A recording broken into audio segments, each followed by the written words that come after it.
The Congress today is celebrating what it believes was a maverick, brave performance by Rahul Gandhi, leader of the opposition in Parliament, largely centered around the allegation that Prime Minister Modi has sold out India to Donald Trump in the recently announced trade deal. Unfortunately, today in Parliament, the country was treated to a performance that was very high on theatrics, as you just saw, but dangerously low on the arithmetic of the 21st century. And I'll explain how. The leader of the opposition, a martial arts master himself, attempted to land what he thought was a knockout blow on the India-US Interim Trade Deal. He used words like chokehold, wholesale surrender, and even the ultimate rhetorical flourish, claiming that the government has sold Bharat Mata to Trump. But beneath the high-octane drama, a closer, sober scrutiny shows his argument collapses under the weight of its own factual and narrative holes. It is a rebuttal that writes itself. I looked at just a few of the claims that were made by Rahul Gandhi. Now, this is not an exercise in questioning the opposition, but rather to show how an obsession with drama lets the government off the hook and removes space for the real questions on the trade deal that I also will be asking. Rahul Gandhi's central argument today is that we are giving away our data. He calls it our petrol. It's a catchy metaphor, but it's a 2010s argument being applied to a 2026 reality. In the era of generative AI, data is not oil, it is electricity. If you keep it in a silo, the lights go out. It's as simple as that. Second, Rahul Gandhi argued that by easing data localization, India has given away its sovereignty. The fact, without the seamless flow of data agreed upon in this deal, Indian startups would be cut off from the global GPU clusters and LLM backbones they need to actually be able to scale. You don't build a digital superpower by building a digital prison. You build it by being the essential node in the global network while crafting your sovereignty guardrails.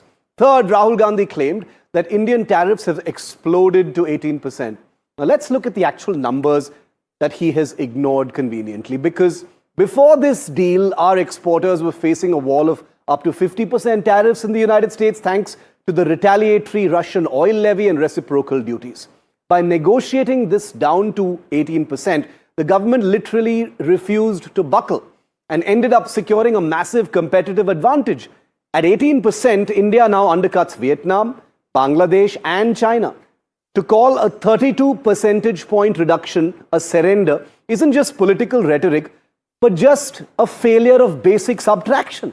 Because the most striking hole in his narrative is the personal contradiction. This is a leader who travels the world, speaks at foreign universities, and laments to global audiences that foreign powers aren't noticing India's supposed democratic collapse. He invites global scrutiny when it suits his politics, yet today he betrayed an old-fashioned 1970s style protectionism that would make the license quota permit Raj rather proud.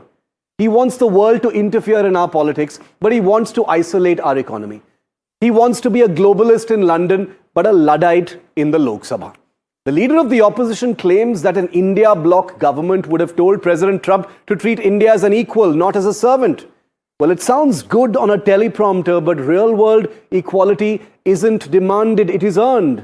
And India has more than earned its deal with Trump by refusing to bend to nearly a year of withering turbulence, taunts and tantrums by a so-called strategic ally. Every deal has a give and take. Every deal has some pain points. The US has literally, remember viewer, walked back several assertions in its final trade statement. NDTV has reported them.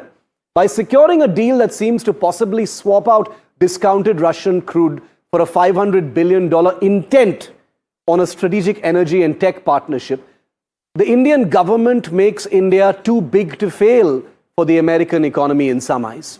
We aren't servants at the table. In many ways, we become more of the anchor of the new Indo-Pacific supply chain. Now, there's a distance to go before we actually achieve many of those things. And believe me, there are very, very hard questions to ask the government on the trade deal in terms of clarity, in terms of coordination. But let's be clear, Bharat Mata is safe. Ill-tempered politics means Rahul Gandhi thinks he's defending a fortress. In reality, he's just trying to lock the gates while the rest of the world is building a high-speed rail. He tried to land a knockout blow, but when you swing with half-baked facts, you only end up off balance.